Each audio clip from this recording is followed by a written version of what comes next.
Halo, selamat sore pemirsa, demikian tadi berita pilihan iNews sore hari ini bersama saya Davi Pratama. Pemirsa, kita awali iNews sore dengan informasi terkait ribuan rumah warga terendam banjir di Kecamatan Dayakolot, Kabupaten Bandung, Jawa Barat. Akibatnya aktivitas warga terganggu dan sejumlah warga mengungsi.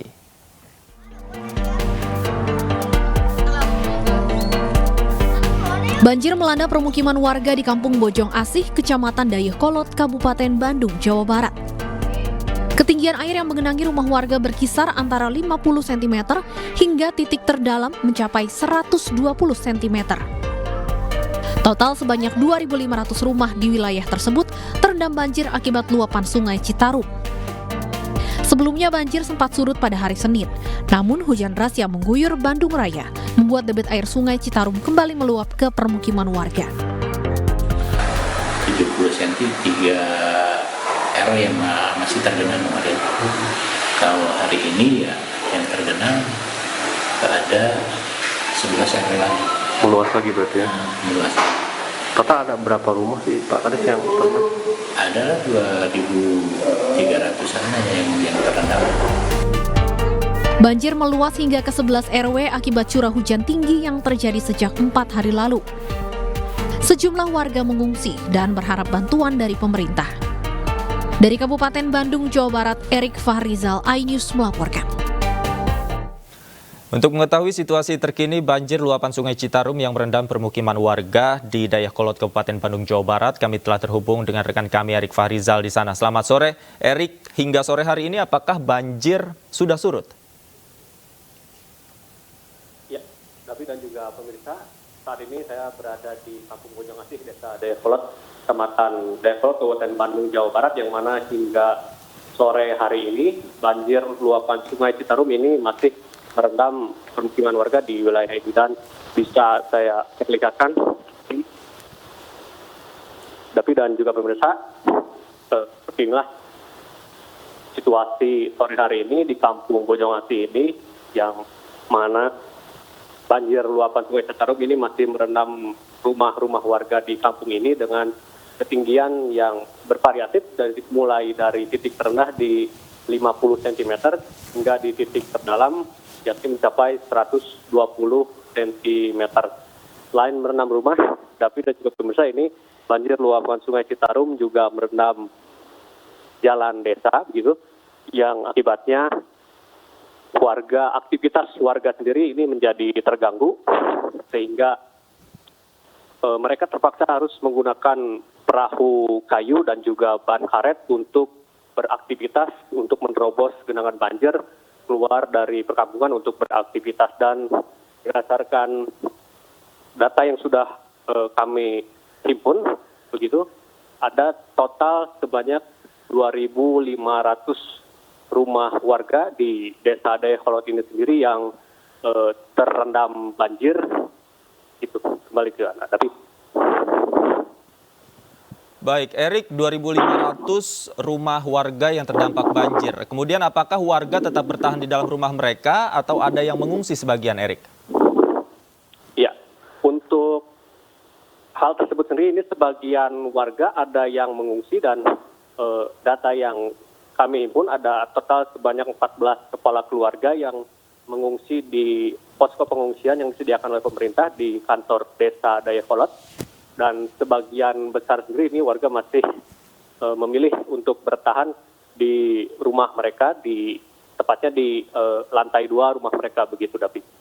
Oke, baik, terima kasih Erik Fahrizal melaporkan langsung dari lokasi banjir di Dayakolot, Kabupaten Bandung, Jawa Barat. Selamat bertugas kembali, selamat sore. Pemirsa, mantan Kapolda Sumatera Barat Irjen Pol Teddy Minahasa divonis penjara seumur hidup dalam kasus peredaran narkoba. Usai vonis, Teddy mengajukan banding atas putusan majelis hakim. Menjatuhkan pidana terhadap terdakwa oleh karena ini dengan pidana penjara seumur hidup. Memerintahkan terdakwa Mantan Kapolda Sumatera Barat Irjen Pol Teddy Minahasa divonis penjara seumur hidup dalam sidang putusan perkara peredaran narkotika jenis sabu. Vonis ini lebih ringan dari tuntutan jaksa penuntut umum yang sebelumnya menuntut Teddy dengan hukuman mati. Dalam putusannya, Majelis Hakim Pengadilan Negeri Jakarta Barat menilai Teddy terbukti secara sah dan meyakinkan bersalah terlibat dalam peredaran sabu sebagaimana dakwaan jaksa penuntut umum. Atas vonis ini, Teddy Minahasa akan mengajukan banding. Yang pertama, syukur bukan hukuman mati, itu dulu. Ya. Jadi bukan hukuman mati. Yang kedua, perjuangan masih panjang. Masih ada banding, kasasi, dan PK. 6 terdakwa lain dalam kasus yang menjerat Teddy Minahasa akan menjalani sidang putusan yang akan digelar pada Rabu besok. Dari Jakarta, Tim Liputan iNews melaporkan. Irjen Teddy Minahasa tersandung kasus narkoba 4 hari setelah ditunjuk jadi Kapolda Jawa Timur menggantikan Irjen Niko Afinta. Padahal karir mantan Kapolda Sumatera Barat tersebut cukup cemerlang hingga jadi ajudan Wakil Presiden Yusuf Kala.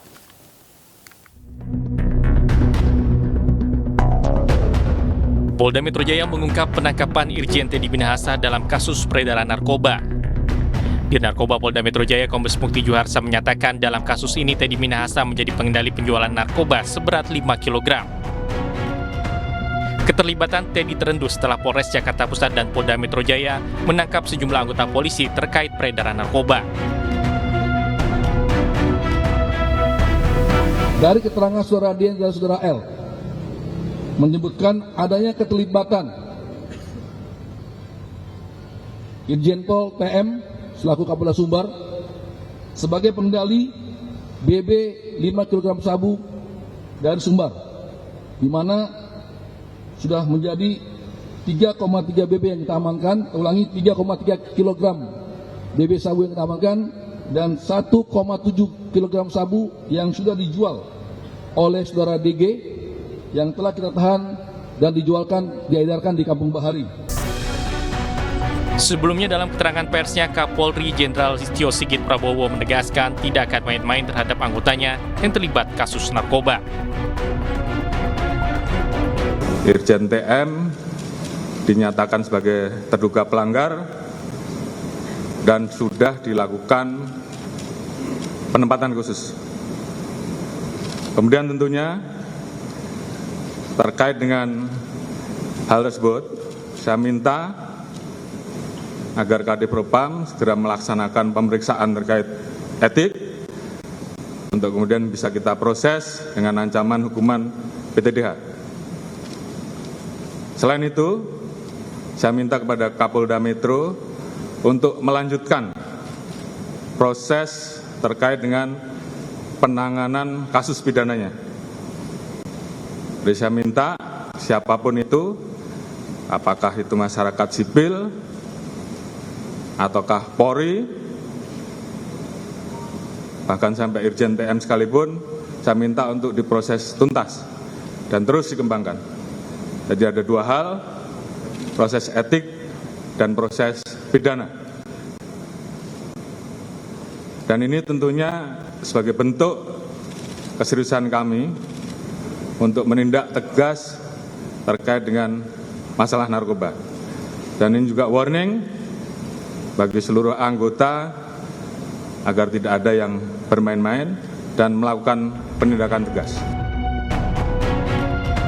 Kapolri juga telah membatalkan penunjukan Irjen Teddy Minahasa sebagai Kapolda Jawa Timur.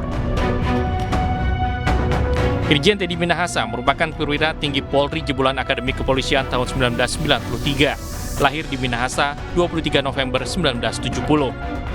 Irjen Teddy diangkat sebagai Kapolda Sumatera Barat 25 Agustus 2021. Di samping itu, Irjen Teddy juga merupakan Ketua Umum Harley Davidson Club Indonesia atau HDCI periode 2021-2026. Beberapa jabatan penting pernah dipegangnya, diantaranya staf ahli Kapolri, Wakapolda Lampung, Kapolda Banten, Karopaminal di Propam Polri, dan juga ajudan Wakil Presiden Yusuf Kala. Tim Liputan iNews melaporkan. Kita ke informasi lain, pemirsa, 2 wanita tak dikenal diamankan polisi lantaran nekat memaksa masuk dengan berusaha menerobos pagar Istana Negara Gambir, Jakarta Pusat pagi tadi. 1 dari 2 wanita tak dikenal langsung terkapar saat hendak diamankan petugas kepolisian di depan Istana Negara Gambir, Jakarta Pusat. Keduanya terpaksa diamankan lantaran nekat memaksa masuk dengan berusaha menerobos pagar istana. Dua wanita bernama Nila Kanti berusia 37 tahun, warga asal Dompu, Nusa Tenggara Barat, dan Maria Trihartati berusia 48 tahun, warga asal Bandar Lampung. Diduga aksi nekat dilakukan keduanya demi mengadu kepada Presiden Jokowi atas persoalan hukum yang tengah mereka hadapi. 2 buah tas berisi pakaian dan sejumlah berkas laporan polisi diamankan petugas. Kurang lebih sekitar pukul 10.45 ada 2 orang wanita berada di depan istana.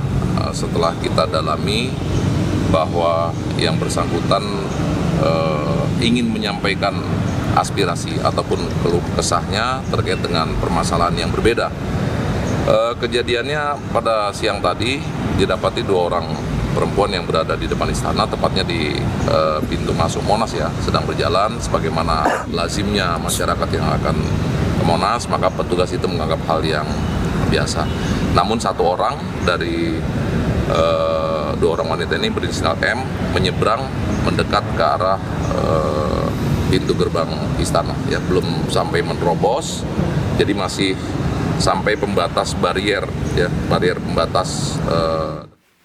Wirsa Wakil Ketua MPI PP Muhammadiyah Ismail Fahmi memenuhi panggilan penyidik Direktorat Tindak Pidana Cyber Barreskrim Polri. Ismail diperiksa penyidik sebagai saksi atas kasus ujaran kebencian dan ancaman pembunuhan terhadap warga Muhammadiyah oleh tersangka AP Hasanuddin.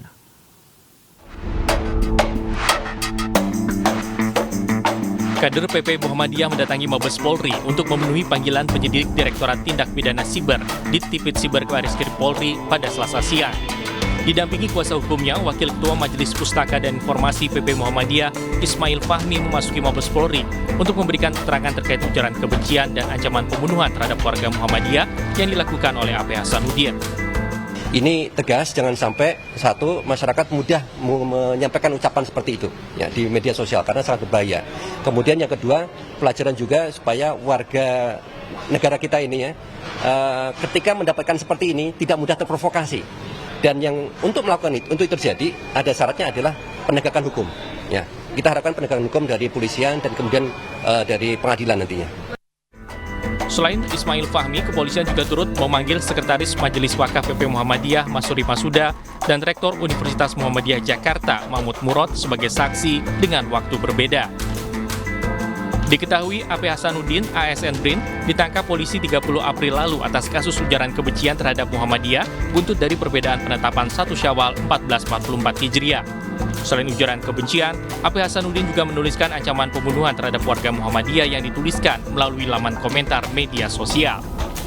Dari Jakarta, Rian Rahman, Dipo Andi Muharram, iNews melaporkan. Seorang pria di Semarang, Jawa Tengah ditemukan tewas termutilasi dan dicor. Kami segera kembali usai jeda, tetaplah di iNews Sore.